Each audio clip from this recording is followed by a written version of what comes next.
Okay, today, well, um, it was quite an adventure today. We went way out into the bush to where somebody had a house, and we went in the garage and we had a beer. And in the garage, hanging from a special mount in the ceiling, was one dead moose. It was preliminarily cleaned, and it has been hanging. You hang your meat.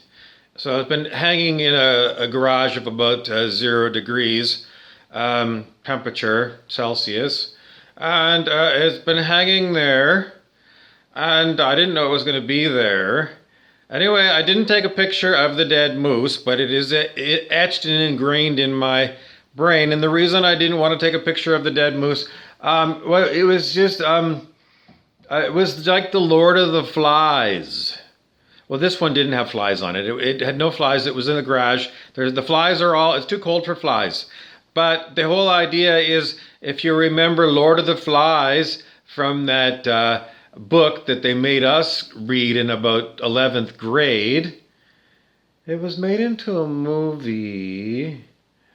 And they had the boys went on a hunt, and they made long spears from whatever they could get, branches, and they used their spears and they killed a wild pig, and then they cut the head off the dead pig and they mounted it on a spear and they just left it there. And then the flies over time found it and just were totally engulfing this dead pig head.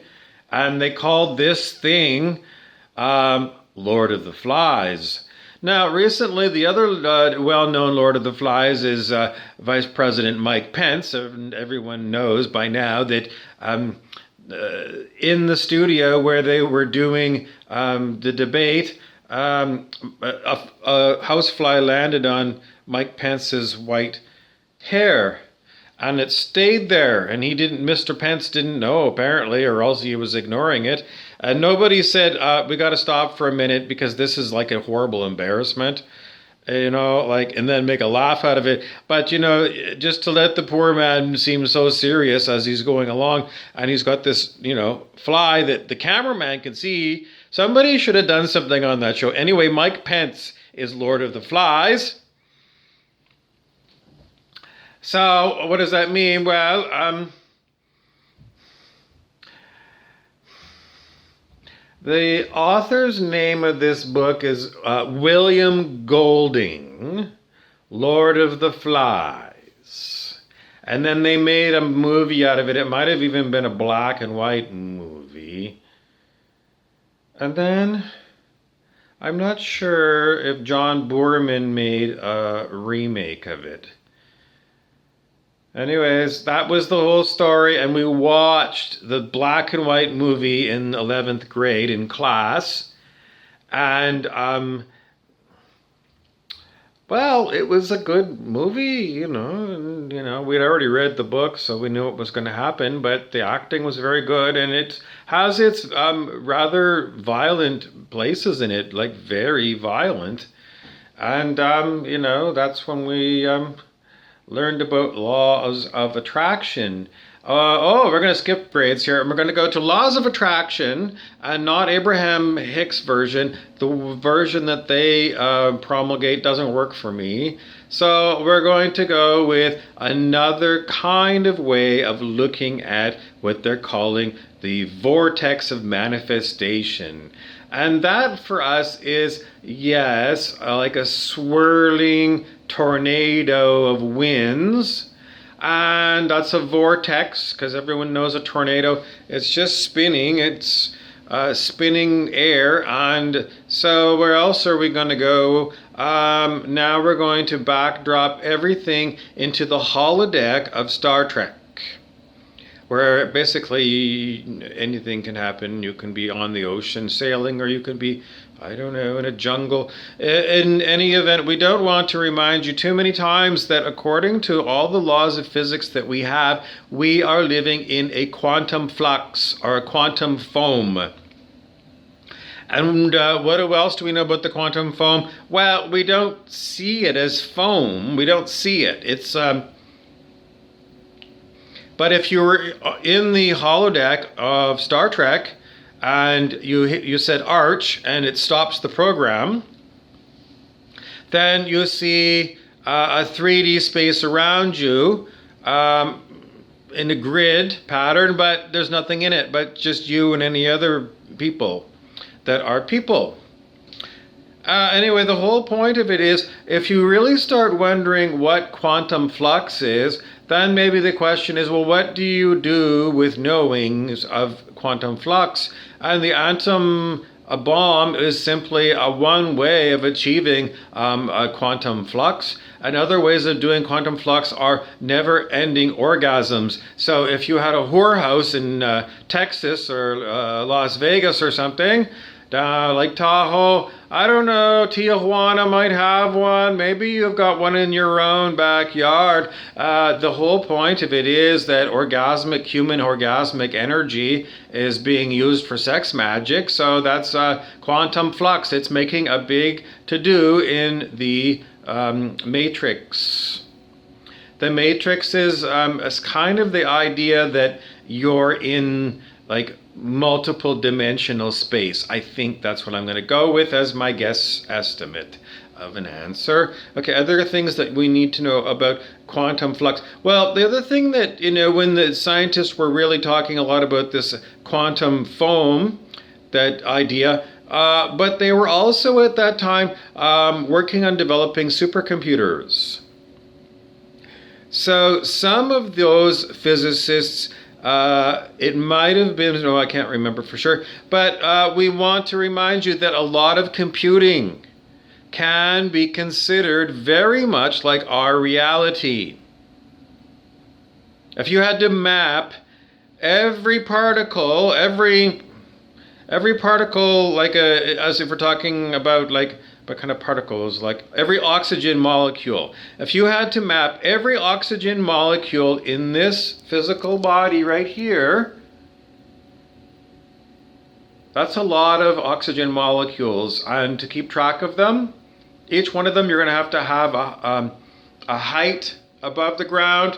In other words, a 3D, so height, width, and then depth. For each one to locate it. That's one piece of information about the oxygen. There's one up in here in my skin right up here, one oxygen molecule, and that's got to be mapped. And you can use matrices as a way of inputting map coordinates, perhaps. So what else do we want to talk about? So the idea is that it's a computational universe that we live in. And then what else? Well, I don't know. Are we running programs in this matrix that are part of the computational cycles? And if these are programs, I mean, what exactly are these programs doing?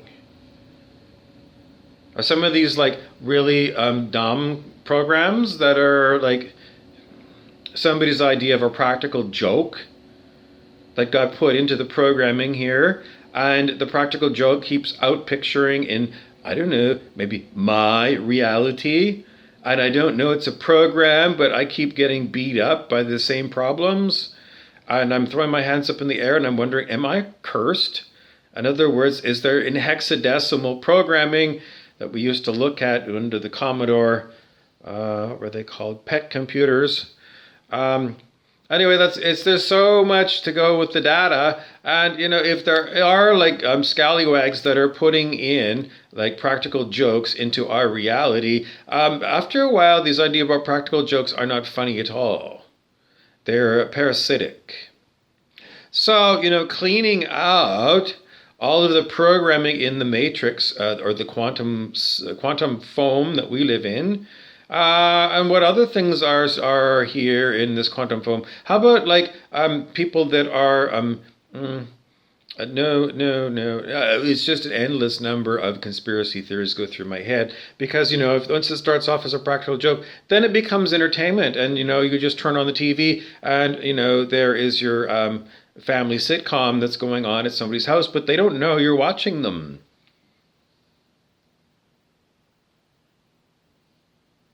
And this is the nature of humanity. They don't realize that for a long time, technologically, we've been clued in that there was this stuff called smart dust, which is going to be like nano technology, a little tiny dust, a nano dust floating around everywhere on the planet because they're just going to spray it into the atmosphere, and so much of it. And every one of those has got an internet address and a little camera, maybe a microphone, and somehow maybe they can, I don't know how they orient them so that you can actually make a camera of them. But they got super lots of computer power and they figured it out. And so they just use smart dust to watch you like, go for a poop or whatever. So, it's kind of like, this is like, I can't turn this. No, you can't turn this off. This is like, we already know about the amount of spyware from the Edward Snowden releases. Incredible stuff that the NSA has and other agencies that are like NSA. They've got supercomputers. Well, remember, like Big Blue became the best chess player on planet Earth, and Big Blue is a computer. I think it was Big Blue, and it was a supercomputer, and it beat a chess grandmaster human, and that was a long time ago. So these supercomputers, using expert system interfaces with humans, they're basically like HAL 9000 from 2001: A Space Odyssey, or better, probably better than that even. They're definitely smarter than humans in what they're trained to do. The problem with them is we don't know if they have any real, someone says emotions, but we don't know about emotions, how that goes with us either. We have to just drop the whole idea that somehow computations that are going through what we think is like desktop computers or smartphones could be run in some kind of a cloud. And when they're talking about a cloud, I mean, that's where the computing gets done, in the cloud. And there's no physical servers, no data farms left on planet Earth because they evolved past the need to have hardware. And maybe they are running all of these things in some kind of, maybe, I don't know, someone said a virtual machine. But I don't know how you would do it, but that's just like, it just relieves all your need for all the physical stuff that you've got to store and pay high rent for. Other things we're following.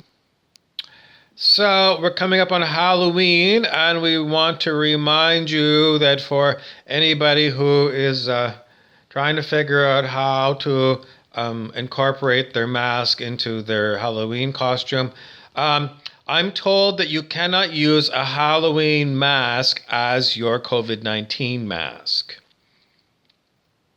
So you're going to have a COVID-19 on and then have like one of those plastic masks over top. Or you're going to do like weird makeup and painting your masks or something. Maybe you can paint your mask the same color as your skin tone, and see if you can, like, you could draw a beard on it like this on here, and see, if you can get your COVID-19 mask to totally blend into your face. Apparently they've already come out with transparent ones, but we want this to be like totally, you can't tell if someone's wearing a COVID-19 mask.